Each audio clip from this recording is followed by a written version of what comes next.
Assalamualaikum warahmatullahi wabarakatuh. Saya Jumadi, mahasiswa program Hukum Ekonomi Syariah, Fakultas Syariah dan Hukum Islam, Institut Syekh Abdul Halim Hasan Binjai, tahun akademik 2024-2025, dengan dosen pengampu Bapak Dr. Budi Abdullah SAG SHMH. Alhamdulillahirabbil alamin, wassalatu wassalamu ala asyrafil anbiya'i wal mursalin wa ala alihi wa ashabihi ajma'in. Amma ba'du, pertama-tama dan yang paling utama, marilah kita ucapkan puji dan syukur atas kehadirat Allah Subhanahu wa ta'ala, yang mana Allah telah melimpahkan rahmat dan hidayahnya sehingga saya dapat membacakan atau mempresentasikan makalah saya pada kesempatan hari ini. Salawat dan salam tidak lupa pula marilah kita hadiahkan pahalanya kepada baginda Nabi Muhammad sallallahu alaihi wasallam beserta sahabat dan keluarga beliau. Pada kesempatan ini izinkan saya untuk mempresentasikan makalah yang berjudul Hukum Internasional dan Globalisasi. Apabila ada kesalahan atau kekeliruan di dalam menyampaikan makalah saya, mohon maaf dengan sebesar-besarnya, karena saya masih tahap belajar untuk mewujudkan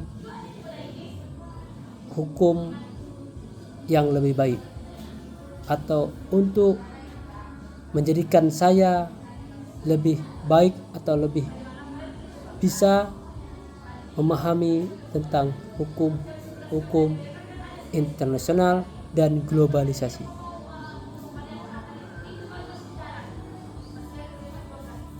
Adapun makalah saya yang akan saya sampaikan atau saya bacakan pada hari ini ialah Hukum Internasional dan Globalisasi. Bab 1, pendahuluan. A. Latar belakang.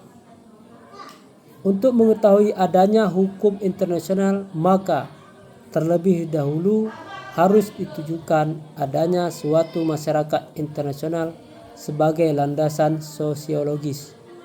Adanya masyarakat internasional sebagai landasan hukum internasional pertama-tama harus dapat pula ditunjukkan adanya hubungan tetap antara masyarakat internasional, adanya hubungan yang tetap dan terus-menerus. Demikian juga merupakan kenyataan yang tidak dapat dibantah lagi.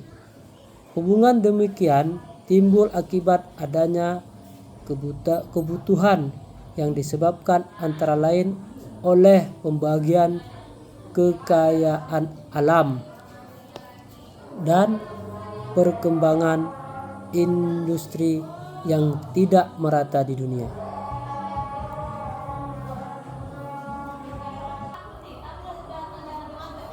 Bab 2, pembahasan.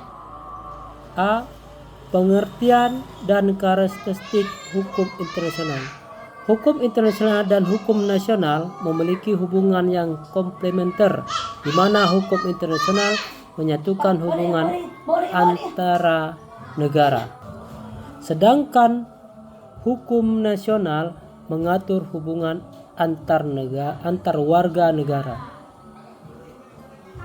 Hukum internasional ialah keseluruhan kaidah dan asas hukum yang mengatur hubungan atau persoalan yang melintasi batas negara. 1. Negara dengan negara. 2. Negara dengan subjek hukum lain bukan negara atau subjek hukum bukan negara satu sama lain. Hukum internasional memiliki beberapa karakteristik, diantaranya 1. Sifat koordinatif. 2. Tujuan menghadirkan ketertiban, dan keadilan. 3. Tidak adanya lembaga legislatif dan badan peradilan. 4. Bersifat wajib. B. Hubungan antara hukum internasional dan hukum nasional. Hubungan antara hukum internasional dan hukum nasional dapat dibagi melalui dua paham, yaitu paham monisme dan paham dualisme. Paham monisme yaitu ada 3. Hukum internasional dan hukum nasional saling berkaitan, dan hukum internasional didasarkan pada hukum nasional.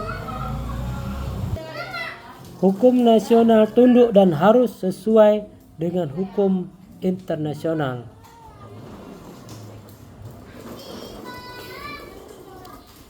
Dalam memandang hubungan hukum internasional dan hukum nasional, terdapat 3 teori atau aliran, yaitu teori monisme, teori dualisme, dan teori koordinasi. Teori monisme memandang bahwa hukum nasional dan hukum internasional hanyalah merupakan hukum utama bagi hukum nasional.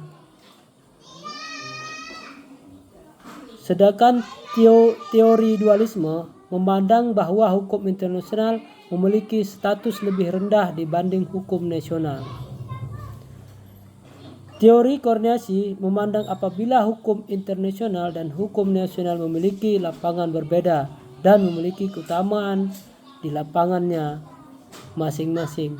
Hukum internasional dengan hukum nasional tidak bisa dikatakan terdapat masalah pengutamaan. Tidak ada yang lebih rendah atau yang lebih tinggi. Sebenarnya teori ini adalah modifikasi dari teori dualisme. Pengusungnya adalah Ian Brownsly atau Sir George Fitzmaurice dan Rousseau. C.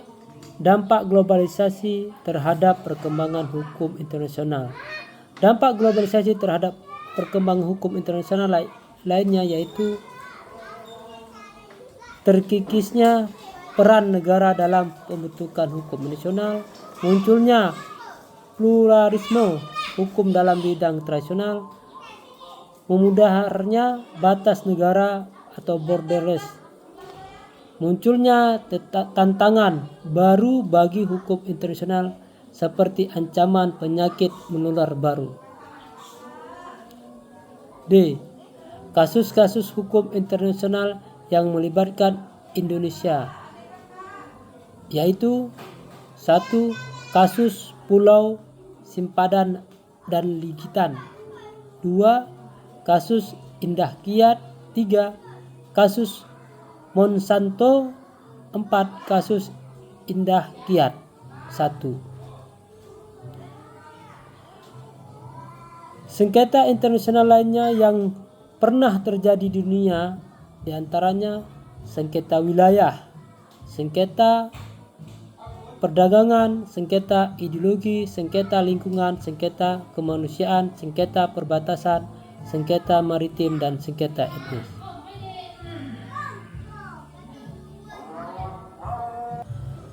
Adapun contoh kasus lainnya pelanggaran hukum perdata internasional yang melibatkan Indonesia: 1. Kasus pertambangan Freeport, kasus Garuda Indonesia vs Royal Rail.